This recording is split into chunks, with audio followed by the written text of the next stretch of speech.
Welcome to Sherry's podcast, and on these episodes I'm going to share a little bit about my deadbeat father. I was usually in and out of jail my whole entire life. I never knew if he'd show up or be gone. Some days I think, oh, maybe today will be different. Maybe he'll stay. But most days I'd be disappointed or I'd be sad.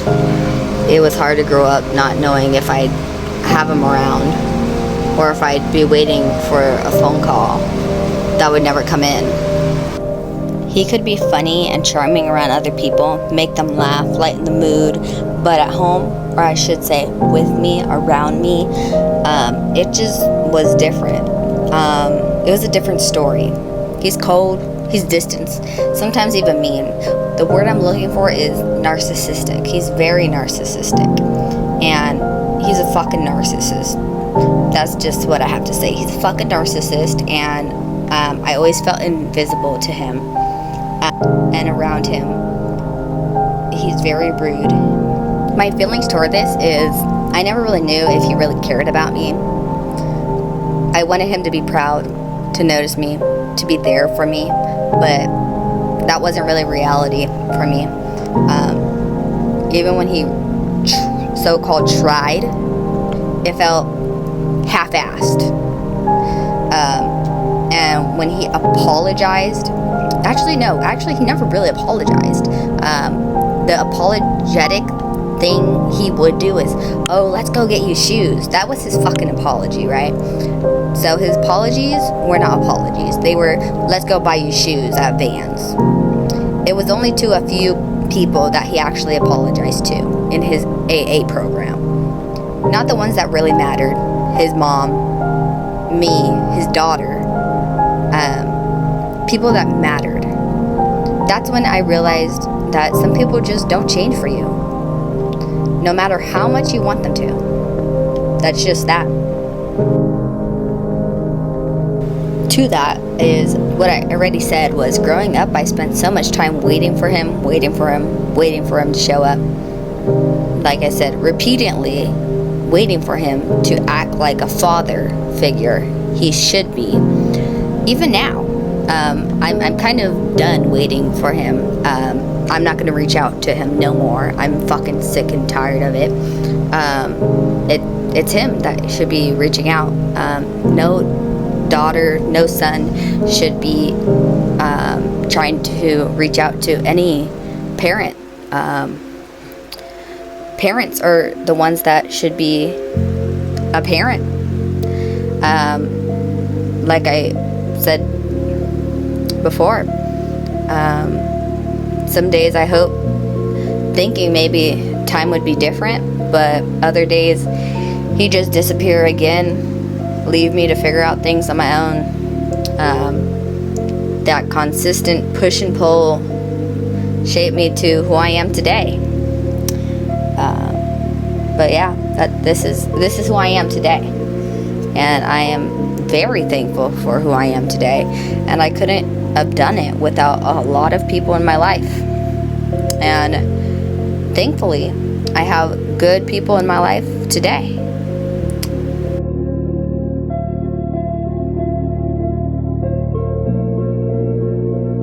Even whenever he made promises, he would rarely keep them, and he does this to this day.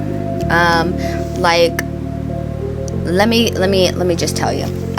He would tell me every time he got out of jail, oh, I'd be there for you. I will change.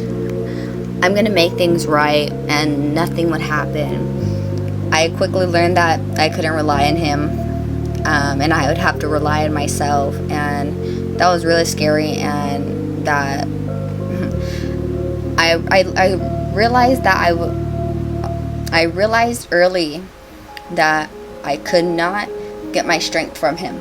I would have to do it. I would have to get it from myself, right? And just like here, I'll give you a short story, right? So I invite him to my graduation, right? He gave me a card with his name in it and everything. I still have the card today. I can show proof. He said, I'm gonna pay for your tattoo. I only have small little Friday the 13th tattoos, and I have one on my back that's a monkey that I paid like $100 something for. He said, I'm gonna get you a really big tattoo and I'll come and I'll pay for it and everything. So I find a really good tattoo artist, and I'm like, okay, so when is he gonna come and show up and pay for this big tattoo? He's a fucking liar. He never did. And he blocked me and everything, so I can't even get in contact with this man. Yeah, he's a fucking liar. That's all I have to say. He lies and he switches stories like there is no tomorrow. Like he changes his underpants. He's a liar. That's all I have to say. Sometimes I think about small moments, like seeing him for a minute, thinking maybe he was finally there, right? And then he'd leave again. Like, I remember he came out of jail. We played Legos for a little bit. So I remember those times, and I think, wow, maybe he could have been sober and did what's right. But that never happened. And then he'd leave again, like I said, go back doing dope. It made me cautious, always alert, always expecting disappointment. I've always expected disappointment from him. I wanted him to love me, to be consistent, to be a father. And I had to find love and stability within myself because I couldn't count on him. Ever. Ever. People come up to me and be like, oh yeah, do you know Risky? I was at a Starbucks and some homeless man, that was a fucking tweaker, came up to me and be like, hey, are you Risky's daughter? And unfortunately, I look just like my dad, sadly. I said, yeah, I am. And I don't know, I just was really shocked by that. And he was just talking to me and blah, blah, blah, you know. I was just like, oh, okay, this is kind of weird. And then I went to go and I went to go get my coffee, right? At the time, I was drinking coffee. I don't drink caffeine anymore. And the guy goes and sticks a, in his arm. I'm just like, oh, this is, wow. And I leave, and I'm just like, wow, this is just, wow. Right? But people saw him as funny, charming, easygoing, and they love him, even to this day. And I'm just like, ugh. But I lived a different reality. I did. I saw the absence in this man. I saw the mean moments. He's unpredictable. You don't know what he's going to do. And it's exhausting, confusing. I try to figure out who he really is. And I learned that appearance does not tell you the whole story. And the people that are really the closest to you hurt you the most. They do. Even whenever he tried his best to be better, it never felt like enough. I always wanted to be proud of him, to feel safe with him, to have a dad that I can trust. But life felt like it was a bunch of holes, broken promises, uncertainty.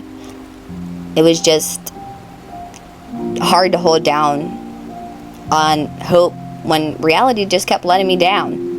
And yet, I had to keep learning all the negativity to it all. It was just not going as it planned to be. This is number 10 of the story about my father. Or I should say Risky, as he is known all over TikTok streets, the real streets, the AA stage, whatever you want to call him. If you know who Risky is, just drop in my comments.